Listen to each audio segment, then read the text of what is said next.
Morning, guys. Welcome to Coffee Chat. Mmm.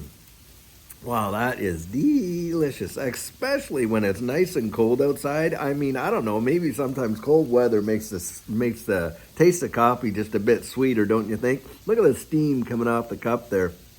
And guys, a lot of you ask, hey, how do I take my coffee? It's just regular coffee, and we put some hazelnut cream in there and cinnamon, shaved cinnamon. And I'll tell you what, that mixture is absolutely divine. It is just something else, I'll tell you.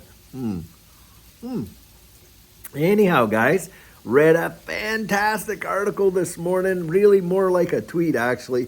John Deaton went out there fighting for this space, filing all that he did, and in the library case, one of the very first things that comes out of the SEC's mouth is that the library token itself is not a security. Gets them to admit that. That is a major, major deal. This is going to have massive implications. It could very well be that the original sales that that Ripple did, maybe they're going to come out and say, okay, fine, you know, you're going to pay a fine here because, you know, you did that, and the judge could say, well, maybe those original sales were securities, but the aftermarket XRP, not a security. And even if that decision comes down, hey, Ripple's got enough coin in the bank that they could pony up a pretty hefty fine, that's for sure. But for us, man, oh man, what a victory if you ask me. That is absolutely fantastic. And guys, think of it. Think of the long-term implications. Think of this.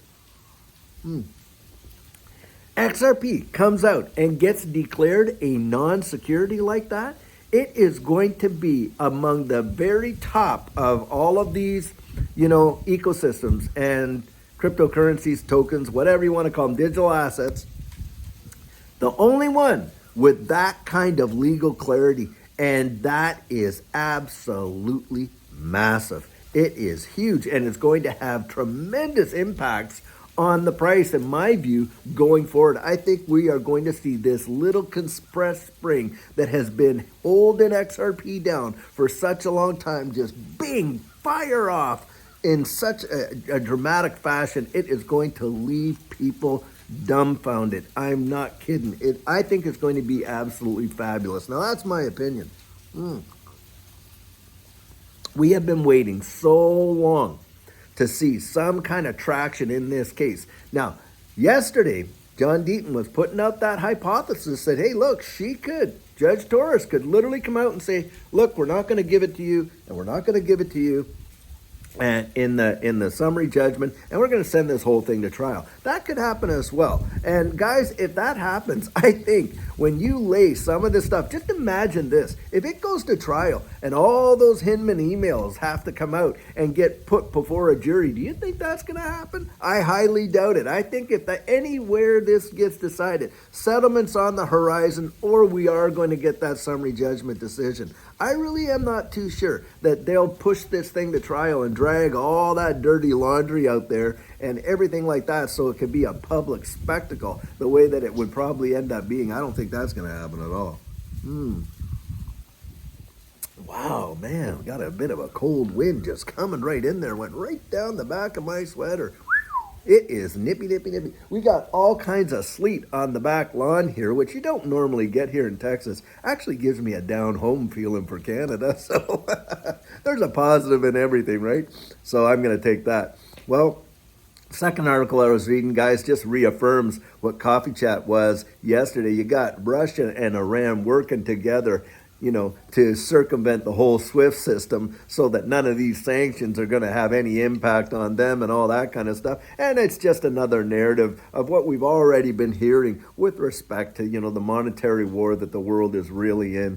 And I think that by and by, we are going to see, you know, a two-tiered type of system. I think what we're going to have is we're going to have central bank digital currencies, obviously, with all the various nation states around the world developing them at breakneck speed. And I would suspect that by 2024 or end of 2025, every nation on earth is probably going to have released a central bank digital currency. That's what I'm guessing. But needless to say, I think they're going to have a secondary thing going on here. Guys, we're going to be able to transact in some of these ecosystems outside of central bank digital currencies. And look, we're already transacting outside of the current fiat system with these assets. Just think of this.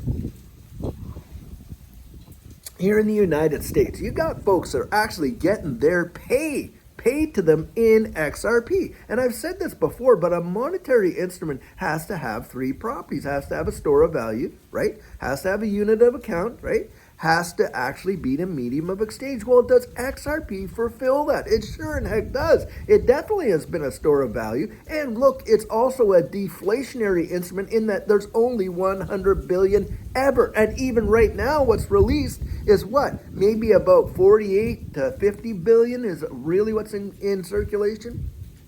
Is it a unit of account? Well, there's 1 million drops to every single XRP. It's so divisible, makes the fiat system look ridiculous because you can only divide $1 by what? 100, with 1 penny each.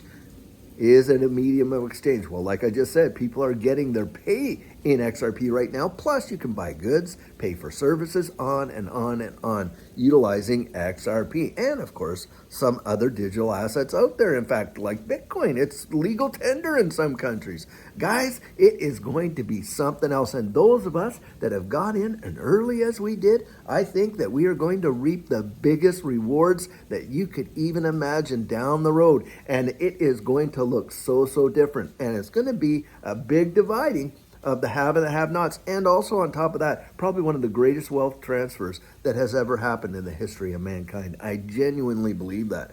And something is certainly afoot in the world today with all of the transitions with the ISO 222 messaging standard, with all the central bank digital currencies, with the way in which they're coming out with these 15-minute cities and on and on. Guys, I think that they're literally priming the pumps for this great reset they've all been talking about. So we'll see how it all pans out.